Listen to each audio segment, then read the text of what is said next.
Hello, hello, lovely, beautiful people. I hope you're all having a blessed day. I'm a new face on here. This is my first time ever doing a YouTube video, but if you follow me on Instagram and you follow me on TikTok and on social media, you guys probably know who I am. My name is Daliamie, but you can call me Dali. I tell everyone to call me Dali. In this video, I'm going to share my testimony on how God literally changed my life. I'm going to talk about what made me want to live for Him, what made me follow Him, how God touched my heart, literally. The reason why I want to speak about my testimony is because God is real. If you follow me on social media, you know that I just talk about God all the time. Like, I talk about God all the time. My whole life right now is just filled with God because He is so real. And the way that He shows me every single day that He's real is just such a beautiful thing. And we live in such a dark world that it seems like there's no God. It seems like people are confused. People don't know what to believe in. People are just like all over the place. Like, they don't know who to believe in, what to believe in. They don't know the purpose of this life. People are simply lost. So with my testimony, I just hope that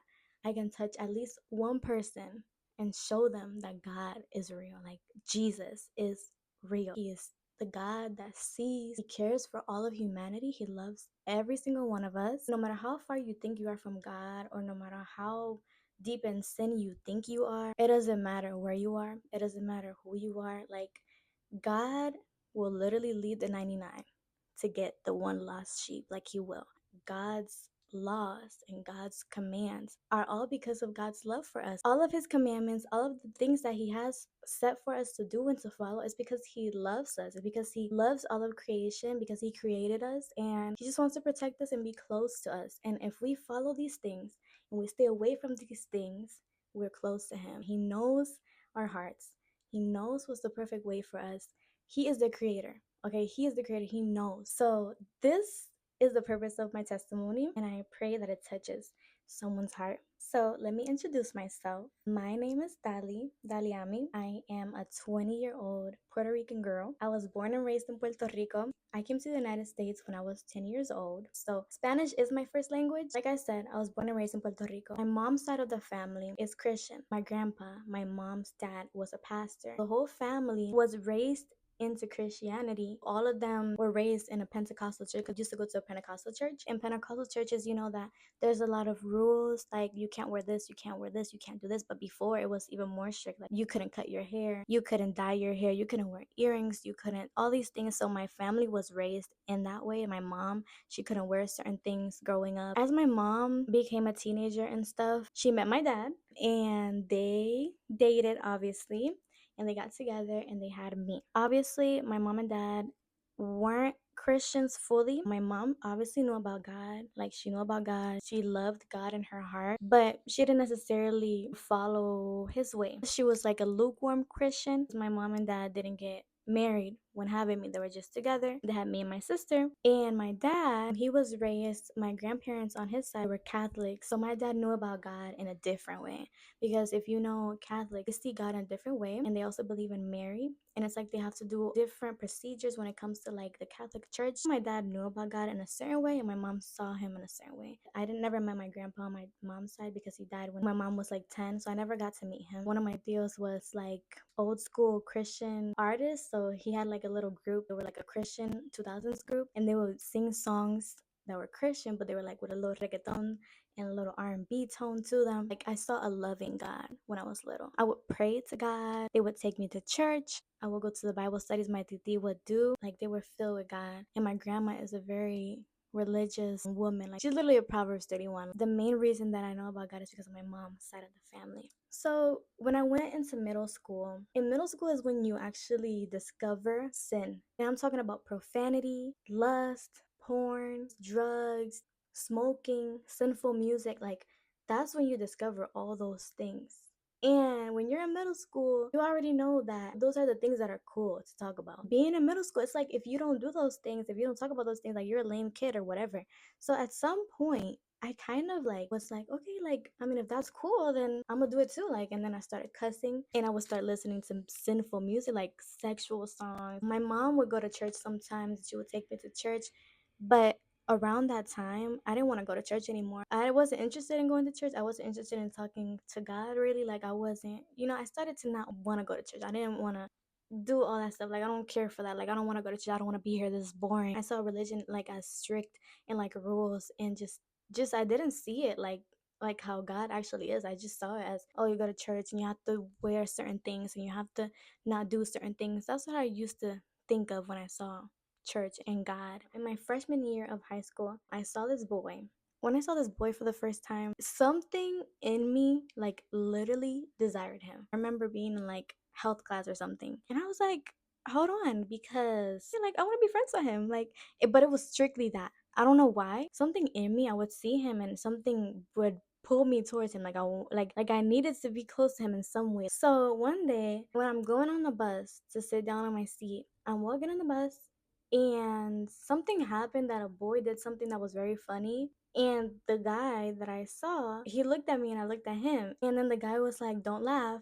And then I started laughing. And then once I talked to him and we did that little interaction, we sat down on the bus and we were talking to each other. And I've never, ever in my life, ever talked to a boy that quick about so many things. After that moment, me and him became like this. Okay? Me and him became best friends. In my eyes, he was my best friend. I've never felt like that way with any boy ever. Like that I clicked in that way. I never had that. And then eventually we had like the same class together and the same at the same time. We were always together. But I never saw my best friend as someone that I liked. I just saw him as my best friend. He met my family, like we would go places with my family and all these things. And I just felt closer to him in some way. And I realized like I like this boy. I actually like him. Eventually I was like, you know what? I think I'm ready. Like, why am I so scared? Like, just do it, girl. He asked me out on February 14th on Valentine's Day. I finally said yes. And I was like, oh my gosh, like I can't believe it. Like when we're just like all happy and stuff, like we're actually dating. And when we were together, nothing changed. Like we were still best friends, but we were just a little closer than that now. So yeah, then we started dating. Okay, around this time, it was 2020. And you already know this is when COVID hit. So when COVID hit, I started feeling anxiety. I started overthinking everything, like everything. Like I started struggling with anxiety and I don't even understand why. Me and him couldn't see each other because they canceled school. We had to be in quarantine. And while I was also going through anxiety, like I started doubting God's existence. So during this time, I had my boyfriend. He was my best friend. He was my everything. And while I was going through anxiety, I kind of would go to him for things. Like I would rely on him to make me not anxious, or I would go to him when I had problems, or when I would feel a certain way. I would go to him to give me advice, to help me, all these things. Like he slowly started becoming the one I thought would heal my anxiety. So when I would go through things, I would be with him. I just wanted to hang out with him all the time. After COVID, we're like at a weird point in our relationship. It was weird because it felt like the spark was kind of gone in our relationship, was like leaving. It felt like he wasn't putting enough effort anymore. And since he started becoming my everything, like I wanted to be with him all the time. I wanted to text him all the time. I wanted to call him all the time. So if he wouldn't text me for like 2 hours, if he wouldn't call me, if he wouldn't do all these little things, I would get mad. I was dangerously in love and overthinking everything. I was just overthinking everything. And I was feeling so much anxiety during this time. We started obviously being intimate with each other. Relationships nowadays, that's a normal thing. It's normal when you're together with someone, like you guys are intimate, you guys feel each other in that way because you're together. Like, hello, like, why not? Like, you're together. We were intimate and doing things with each other. We never had sex because I was never ready. And it took me a while to even get intimate because I would just hold myself a lot. Some part of me wasn't 100% ready to do it. And it wasn't that he was forcing me or anything like that. Like, he wasn't like being like, no, if you don't do this, no. But he definitely wanted to do things and I loved him, so I didn't want him to feel like I didn't love him or I didn't trust him or anything, because that's not what it was. It was just I didn't feel ready. Because I didn't want him to feel that way, I just kind of pushed myself. So I'm like, he loves me. Why wouldn't I trust him in this way? Like, we love each other. I started to feel kind of wrong. Like, I started to feel wrong for being intimate because it felt like I was doing something I wasn't supposed to do. Something in me wouldn't feel right. Something in my heart, something was off. Like I couldn't get myself to fully go all in. And I felt bad because I'm like, I can't please him in this way. I can't. After some time, I found out that fornication is a sin. Having sex before marriage or having sex with someone that's not your husband or your wife is a sin. So I found that out. And when I found that out, I was like, What? Why? Like, why is that a sin? Like, hello? Like, what do you mean having sex before marriage is a sin? Like, isn't that a good thing? Like, you guys are just loving each other. Like, you're loving each other in a deeper way. Like, what's so wrong about sex? And why does God, that's not fair. Why would God send me to hell if I want to? I was questioning that belief of like, if you have sex before marriage, it's a sin or you're going to go to hell. Like, that makes no sense. Just because I want to love someone in a deeper way that's not my husband, what does marriage even mean, anyways? Like, it's just a piece of paper. Girl, so I literally have here on my diaries me being mad at God. Like, I was literally mad at God. This was in October of 2020. This time I want to write, but to God. I don't really pray that well. I just don't know how to know more. So, God, you know everything. And you know what I'm going through mentally. You know the battle I have with my mind and my heart daily. You know how bad it makes me feel, how much I struggle not to feel like this. You know my desires, and I know they're probably bad to you. I know you're probably mad at me, and that's what comes to my mind when I get these desires. The first thing I feel is guilt, fear that you're gonna punish me. I don't want you to punish me for doing the things that make me happy. To me, I'm not doing anything bad, but to you, I'll go to hell. I hate thinking this all the time. I don't want to feel guilty or always think you're gonna punish me. And I know what you're gonna say. Just do what I say, just obey. Then I won't feel this, right?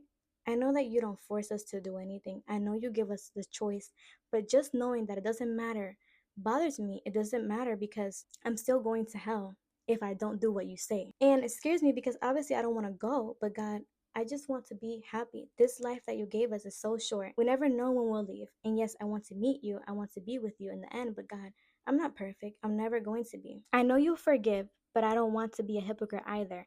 If I don't do things right, you're not going to listen to me. You're not going to help me because I'm doing something you don't want me to do. But God, why is it bad? Why? I just finally feel so happy in this relationship. It's so perfect to me. What is so wrong about loving someone intimately without marriage? Why is it a bad thing? And why do I care so much? I wish I didn't, God. I know that's bad, but please, I don't know what to do. I don't want to wait for marriage, God. I really don't. But I'll go to hell. I'll fail you. I found out that fornication was a sin. And I felt so guilty about it. And around this time, I wasn't really living for God, but I knew of God. If me doing this with my boyfriend means I'm going to go to hell, I don't want to go to hell. But at the same time, God, why is it so bad? This is how I used to think. I used to literally think in this way. It's like, God, I just don't get it. I don't understand.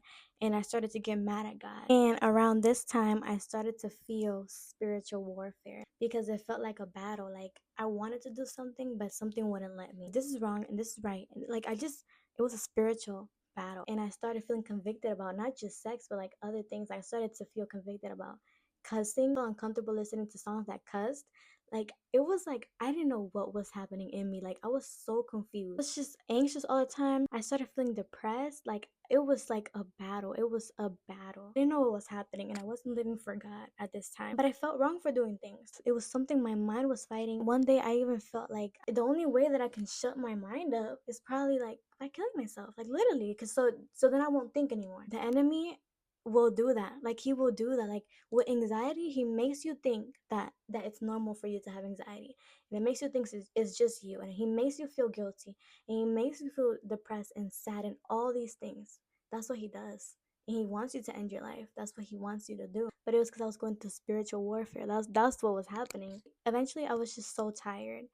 So tired of the mental like battle that I would have all the time. I was like, look, God, if you're there, if you are real, God, help me understand why this is sin. Help me understand why sex before marriage is bad. Help me understand because I can't see it and I feel like it's driving me crazy. Like I feel like that was the root of my whole overthinking. Like I don't get why it's such a bad thing in your eyes. Why am I gonna go to hell if I do this? Why, Lord? Because I don't understand. God made me understand. I started seeing on TikTok videos of like fornication, why it's bad, and all these things, and I was like, I just was questioning so much. I bought a Bible and I was reading like Bible verses to explaining sexual immorality. And I was like, okay, so this is why it's bad. It's important for you for us to get married. And I finally understood why it was so bad for God. God helped me understand, but I still was like, but God, like I really want to do things with him. Like it felt good to be intimate because it's something special. Like God created it. God created sex and it's something special and something that's supposed to feel good but with the right person, the person that God has for you. And another thing is that I still was struggling with obsessing over my boyfriend. Like I was like so obsessed with him. Like he was literally my everything. I wanted to be with him all the time, and I recognized it. And I was like, God, I don't know what's wrong with me. I didn't know the type of God that I was talking to. Like, I didn't know he was so attentive to me. I didn't know he was listening to every prayer. Like, I did not know that. And I was so honest with God. I was like, God, I want to do this. Like, it feels good. I want to do this, but I know it's wrong. I want to do this, but God, help me. Like, I was so honest with God. And God was there listening to me, waiting for me. Like, such a beautiful God. So finally, I was like, okay, look, Lord, this is like a struggle of mine. I don't know what to do. I don't know what I'm doing, God. And if you say this is how it needs to be, if you say I need to have sex in a marriage with my husband, if you say I have to wait until I'm married to actually do this, if this is what you say, if this is your way, then I want to follow your way. I want to follow what you say, God. If this is what you say, I want to follow that, God. I don't want to keep fighting it anymore. I want to do what you say, Lord. But help me because it's going to be hard. I remember saying that in my room. I was like, I don't want to keep fighting this. I don't want to keep fighting this thought, this feeling, whatever. Is this what you want me to do? Okay. Once I said that, I just felt so much peace. Like, I'm telling you, I felt like it was the right thing. I felt like it was the perfect thing to do. And God was opening my eyes, showing me that it's because His way is perfect. It's because He loves us. It's because He wants us to have sex with someone that's our husband, that's committed to us, that we're equally yoked with, that has the same beliefs as us, that has the same morals as us. Someone that won't ever leave us. Someone that God chooses for us. Someone that will have kids with us. Like, the reason why God wants us to wait until marriage to have sex is for protection. He wants to protect us. Like, it's not because He's trying to be a strict God and I'm sending you to hell if you don't follow this. It's because He loves us and wants to protect us. And I even have it written when I actually understood. It literally was like, Dear God, I understand now how important marriage is to you, how important sex is to you. You don't hate sex, intimacy, and pleasing one's partner. You hate that it's being done between people that aren't in a committed relationship, that is being done between people that aren't married. Sex is a beautiful thing that you created, Lord, but it is dangerous when it isn't done right. We as humans have taken advantage of sex. We want to do it because it feels good, but sex needs to be an act of love, an act of affection for your life partner. Once we have sex, we are bonded for life. We are one flesh in your eyes. To you, we are already married. You don't want us to become one. If we are not committed, you don't want us to feel these strong emotions toward each other. If we don't truly love that person, when we are married, this is a promise to our partner and to you, God, that we are in love, that we will never leave or be disloyal to our partner, that we belong to each other, that we are one. Sex is so powerful. We don't see it because we are blinded by just the craving, the temptation, the wanting of this intimacy with a certain person. But you are so good to us, Lord, that you allowed us to feel this intimacy freely by the act of marriage. It's a test to truly see how committed we are to this person and to you. I will try from now on to see things your way, to understand why you have certain rules. They are all so we can live a peaceful life, so we can be protected from this sinful world. You can literally see the difference between the prayer journal and the diary that I'm talking like, God, why are you sending me to hell? And the peace that I felt when God, that wasn't me. That was not me. That was literally God. God literally helped me see, like He opened my mind. Like, God, like, that even makes me emotional because it's like the way that God was like, no, it's not that I'm trying to be strict with you. It's not that I'm trying to make you not love your partner. It's that I want you to do it in the perfect way that I have for you. It's because I have sex protected, like sex is supposed to be protected with marriage, and it's supposed to be done with people that love each other, that are committed to each other, that love me and want me in their relationship, not between people that don't love each other, not between people that are just using each other for sex, for pleasure. Husband and wife, a man and a woman, how He created it. Seeing the fact that He literally, I was like, God, help me understand because I don't get it. And He was so gentle and so compassionate with me. He's like, and so patient. He's like, I know you don't understand, I'll help you understand. Like, He was just God. Like, if God is not real, like, if that was not God helped me understand. And I knew understanding this now meant that, okay, I was like, God, look, I want to follow your way. I don't know how to do it because I don't want to follow your way necessarily, but I'll do it. I'm going to try, God.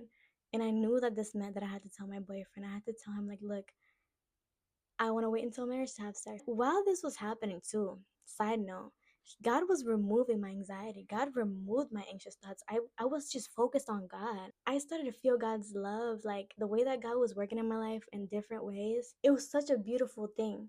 And I knew that there was things that I was doing wrong, and I knew that I was during this time I was still cussed. I was still listening to sexual, sinful, profanity music. God did not pick me and choose me when I was quote unquote righteous. Like He did not choose me when I was a very religious girl. He chose me lost. He chose me when I was sinful. He chose me when I wanted to please my flesh. He chose me when I wanted to live a sinful life. He chose me then. He was my shepherd then. Like I said, God literally leaves the 99 for one lost sheep. Like literally. And that makes me want to cry because it's so beautiful. Like so beautiful. During this time that I was like, okay, I want to follow your way, God. I was like, okay, I'm gonna have to tell him. I'm gonna have to tell my boyfriend that I don't want to be intimate anymore. But it was so hard because it wasn't that I didn't want to be intimate. I was willing to sacrifice my flesh if it meant that God wanted me to follow his way. I was willing to not be intimate to be good with God. Like that was my heart posture. Like that's how I was. Now I knew that it was wrong. Now I knew that it was sinful. And I understood now God's purpose. But I was still intimate with him because he was my boyfriend. I would even tell God, I would be like, God, I know it's wrong for us to do things. I knew that that probably meant that we were gonna have to break up because I knew he wasn't gonna see things the same way as me. I knew he probably didn't want to live for God or whatever. And I knew that that meant we were gonna break up. And I was so sad. I cried so much. Like I'm telling you, I would cry. I would be so sad because I knew we were gonna end. And I loved him so, so much. Like he was my everything. I wanted to be good with God. I knew what was important to me was being good with God, even if that meant us breaking up. So I decided I wanted to do it before our 2nd year anniversary to tell him because it was about to be February. It was about to be Valentine's Day. But I just literally could not do it. I couldn't do it. I would try to do it and I couldn't do it. And then we would be intimate, and every time we would be intimate, I felt like God was mad at me. Like I felt like he was looking down on me like, you know it's wrong and you're still doing it. Like I felt like that because I felt guilty. Like it was conviction. Like I felt convicted. We were celebrating our anniversary and he had plans to finally be intimate with me, actually do it. But I was like, I just can't. I can't do it. I literally can't do it. And it was so uncomfortable that moment. I was like, look, I can leave and stuff, like, and I was ready to go home. And that moment I was like, okay, God, I need you to help. Like, help me, Lord. You need to help me say it. I sat down and I was like, okay, look, it's not that I don't want to be intimate with you or do it. It's just I want to get married. I want to wait until marriage to have sex because it's right in God's eyes, and I want to do things how God wants me to do them. And he was just like, I just don't understand why wait until marriage. Like, marriage is just like, I don't even know if I want to get married. Like, I'm not. Like, if I get married, I get married, and if I don't, I don't. He didn't even think he wanted to get married. Marriage in society now is seen as like something that's people don't do anymore because it doesn't matter like what it's just a piece of paper or whatever, but it's not. But that's how people think, and I used to think like that too. He said that he didn't want to live life believing in a higher power. He didn't want to live life thinking that if you don't do something you will go to hell. Like he just wanted to live his life basically YOLO style. And then that day we were just like, okay, so what do we do? Like, do we stay together? We basically decided that we wouldn't break up yet because this is our last year of high school. We're gonna go to prom and we're gonna graduate together. So we just decided, look, let's just wait and see what happens. We decided to still stay together. Well, the fact that I wanted to live for God in a relationship, I wanted to involve God, meant that we were unequally yoked. Like me and him were unequally yoked now because he wanted to live a certain way and I wanted to live a different way. I have it here, like literally what I was going through that moment. I want him to be happy, to live his life to the fullest, however he wants to. I don't want him to live his life forced to do something or be unhappy with his choices. I don't want him to live a life he doesn't want to. But he can't live his life how he wants to if me and him have completely different goals in life, and neither can I. If he doesn't want to wait until marriage to have sex or even want to get married, he can't be with someone that wants the complete opposite. He needs someone that shares those same beliefs because those ideas are very important in a relationship. I wish that he could see this aspect of intimacy how I do. I wish he wanted to get closer to you and try to understand this. This is what I truly pray for. I pray that somehow you can open his eyes and make him realize that you are real and you are good. Now I was just like, I don't want to force him to believe in what I believe. I don't want him to be forced to wait until marriage if that's not what he wants to do. So God, I pray that you open his eyes, God, so like he can see that you are God and that you are good. Like that's basically how I was thinking because I wanted to be with him so bad. Like I could not leave him. And I trust that no matter what happens, it's because you are doing the best for me and him. And if breaking up is the best thing for me, then I don't want to find anyone else. I'd rather stay single. I pray this will work out, but I pray that if it doesn't, you give us both strength to continue with our lives. Like, it's just crazy. It was very hard for me to let go of him. It was very hard for me to just accept the fact that we couldn't be together because we were unequally yoked. He wanted something in a relationship and I wanted something else, and we just it couldn't. And I couldn't be with someone that didn't want to live for God, because then he would lead me away from God. Like, my whole point now is to live for God. And I want to live for God. I want to do what pleases God. I don't want to sin anymore. And then if I'm with someone that doesn't want to believe in God, wants to sin, doesn't care if he's doing things wrong in God's eyes, he's gonna lead me away from God. He's gonna lead me away from what I want to do. Like, I just couldn't do it. I knew that I couldn't be doing both things. I couldn't follow God and also be with my boyfriend, because it just, I felt that. I literally felt being unequally yoked. And he didn't want to break up either. Like, it wasn't like, it was like, oh, okay, whatever. Like, he didn't want to break up either. Like, we both loved each other. It was just very complicated. The whole thing was very complicated. I know it was very uncomfortable for him too, like the whole thing, because he was just probably confused. Like, what do you mean? Like, this whole time I was literally leading him on and making it seem like I was ready to do things, but then I'm like, no, I want to wait. I know it's probably so hard to understand. Like, it was so weird. It was so awkward. We were unequally yoked. So now it was like a little more uncomfortable being with him, because he would cuss and he would listen to rap music. I couldn't listen to that stuff anymore. Like, I couldn't feel comfortable listening to the music like that, because my heart was longing to follow God's way in every way. Anyways, I still was like, no, we can still be together. Like, I was trying to see if we could work things out. I was trying to see what if God could do it. I kept like praying to God. I'm like, God, please change his mind, please, God, because I know you can do it. I know you can change his mind, but God wouldn't change his mind. God wouldn't change his thoughts. God wouldn't change him. God wouldn't make him. And at some point, I was like, God, I can't break up with him. You make him break up with me, God. God wouldn't do it. We would be intimate, so I was just trying to ignore the fact that it was wrong, or so around this time, I was being a little lukewarm, because I knew what was wrong. I knew what was right. And I was being lukewarm because I knew what was right, but I was still doing what was wrong, because I was doing the things that I wanted to do in my flesh. And I didn't want to let go of him. I didn't want to break up with him. But God is so good, because he waited the whole time. God never left me. God never was like, okay, this girl knows the way. This girl knows that I need her to follow my way. This girl knows. She's still fornicating and she's still doing things that I don't want her to do. But God was never like that. God was never like, if anything, God was waiting patiently for me. God was just there, like I'm not gonna leave. Like, it's just so beautiful. Like, oh, this is gonna make me cry, because it's just like, I don't know, like, God is so good. And I just want you guys to understand that he is good. Like, no matter how deep in sin you think you are, God is there. Like, he is waiting for you, because he wants you to see that he is good. Like, he says things because he loves us. He says not to do something because he loves us. One day at work, this lady gave me a card, and it was a Bible verse. And I saw that card, I went to the bathroom and I started crying, because I knew God was speaking to me. And this lady gave me a card and she's like, here you go. Like, she's cashing out. And I'm like, thank you so much. And I didn't even know what it said, but then when I went to the bathroom, it was Isaiah. I don't know exactly the verse. I'm gonna put it right here, but that's basically the verse that it said. And it was like God was telling me to trust in him. Those who wait on the Lord will renew their strength, because if I trusted in him, he will give me strength to let go. He will give me strength. Like, it was just like he spoke to me. I was crying so much, because I just know, like, God, I know it's you. It's just, God was so good. He was just so patient, waiting for me, just there, like, just there waiting, and just patiently, like, leaving little details, like little verses. And I was reading my Bible a little bit too, even though I didn't know much about the Bible. I was watching sermons. Also, there was this one time in like March, I had told my mom about it, and I was crying to her. I was like, I know that we can't be together because we don't see things the same way. And then my mom was like, you know what that's called being unequally yoked. That's the first time I knew about unequally yoked. And that same day, I opened my devotional, and I kid you not, the verse was, do not be unequally yoked with unbelievers. That was the verse. That was literally the verse. And the title of the devotional was Be Equally Yoked. That was that, and I was like, Mommy, look at this. Like, it was God speaking. Like, God was literally telling me, like leading me the whole time. He was like, you can't be with him. You can't be with someone that doesn't want to live how you want to live. Like, you can't.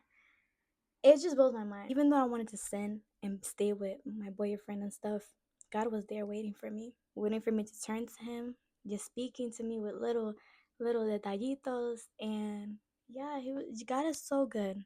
He's so good. Graduation came and prom time came. We went to prom together, and it was the most beautiful thing. Like, it was like it made it so difficult for us to break up. It made it even more difficult for me to break up with him. Finally, I was just like, God, give me the strength to break up with him, because I can't do it. I cannot do it on my own strength. So what God did was that he gave me strength, but he started like allowing me to feel uncomfortable with him, with my boyfriend. Like, there was things that when he would cuss, it would just annoy me. When he would put rap music, it would annoy me. He started to seem unattractive to me. Like, but it was because we were unequally yoked. I just didn't want that anymore. Like, instead of removing him, he wanted me to let go.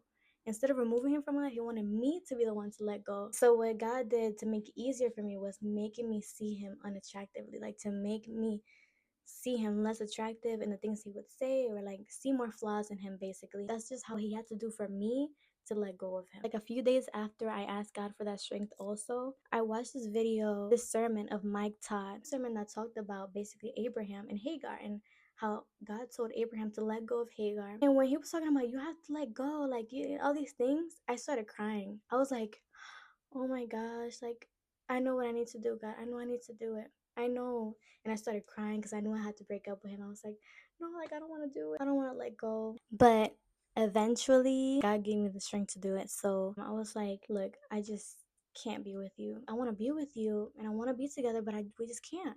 And I know it's probably confusing. Like, hello, like, girl, what? I understand if he was probably like confused, and he was probably like, what is she talking about? Like, what do you mean? Like, why is that such a big deal? Like, he was probably confused. Like, I want to be with you, but I just don't know how it will work out. Like, I don't know. We just can't do it. And I was sad. Like, I was literally crying, and we were hugging. We both had the mutual feelings in that way. I would think about us staying together and it wouldn't feel right. But I would think about us breaking up and it would hurt, but I knew it was the right thing to do. Literally, my spirit would not let me be comfortable, like, staying with him. Like, it was God. God was giving me that strength. Like, he would say that that's not all that matter in a relationship for him. Like, he could wait if he needed to. But I didn't want him to live his life waiting because of me. I wanted him to wait until marriage for God. Both of us for God, not just me for God and he's just doing it because he loves me. No, because we both follow God and we both want to follow what God says, and we both want to have a marriage that's pleasing to God, not just me. So I didn't want to force him to live his life how I wanted to live it because he loved me. That's not what I wanted either. Like, I did not want to force him, or I did not want to change him. Like, I did not want it to be like that. I wanted us to be equally yoked. Equally. We couldn't be unequally yoked. It couldn't work like that. I felt so much peace. Like, I'm telling you, like, the peace that I felt was like like a sigh, like a relief. Like, I was sad about it, but the indescribable peace that I felt that transcends all understanding, that's what I felt right there. I was just felt so at peace knowing that I was good with God. But it's because God gave me that peace, because what I was looking for, that I was trying to look for in him, that he couldn't fill me, that he couldn't satisfy me, it was because God was the only one that could fill. He was the only one that could satisfy. And when I decided to live my life and let go of something so important to me, my alabaster jar, something so important to me, I finally let go of it to follow God, and God gave me his peace. He's like, yes, like, follow me, please. Like, and it's not because you wanted to hurt us and hurt him. It's because I can't put anything before God. I cannot put a person, I cannot put a thing before God, because God needs to be up here. Relationships need to be, like, you know what I'm saying? Like, if I don't love God first, I couldn't even love him. Like, the way that I loved him was toxic, it was unhealthy, it was obsessive, because I wasn't loving God. And when I learned to follow God first, and when I'm now that I'm learning to love him, I can love others better. I can love unconditional love with no conditions. Not loving him to make me happy, not so he pleases me, but because God wants me to love a certain way. So that's the peace God gave me when I broke up with him. I don't know if he's the one for me or not. God's way is perfect, and I just trust God.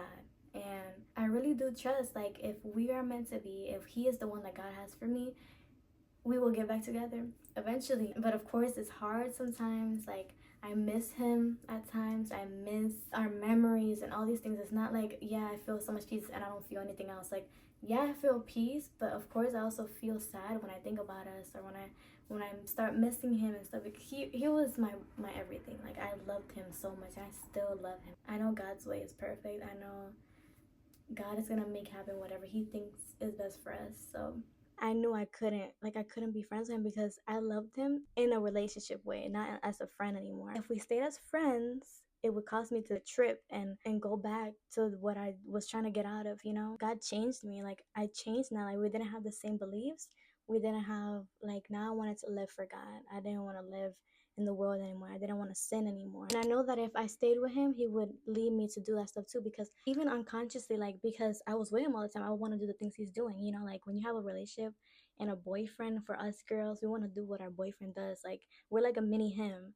So he would just lead me away from God. He literally would, because he didn't want to live for God, and I wanted to live for God. That's what some girls don't understand, is that sometimes they be in this situation, unequally yoked relationship, and they think that they can change the guy, or they can believe in God, and you can't do that. Like, honey, you really cannot. In some situations, yes, it can happen, yes, but it depends on what God is doing with you guys. And in some situations, God changes both of the people. I'm not saying that that can't happen. I'm saying that in some situations, like mine, when you're unequally yoked with someone, you physically can't change him.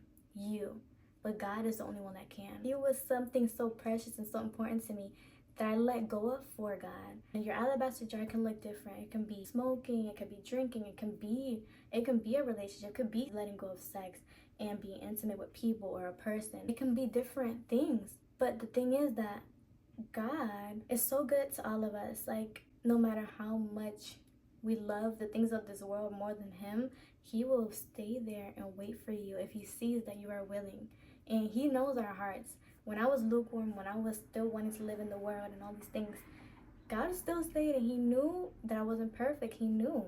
And he still stayed, and he was loving and slowly changing me. Slowly, because you can't do that like instantly. It's something only God can do. He's the only one that can change you. After the breakup, after letting go of something so special to me, I surrendered my life to God. Like I gave my life to him. I was like, God, I want to live for you. Now I want to live for you. It was hard. I'm not gonna lie. I still dressed promiscuous. Before, I didn't think that was such a bad thing to dress how I wanted to dress, because I used to have like a feminist mentality. I still cussed.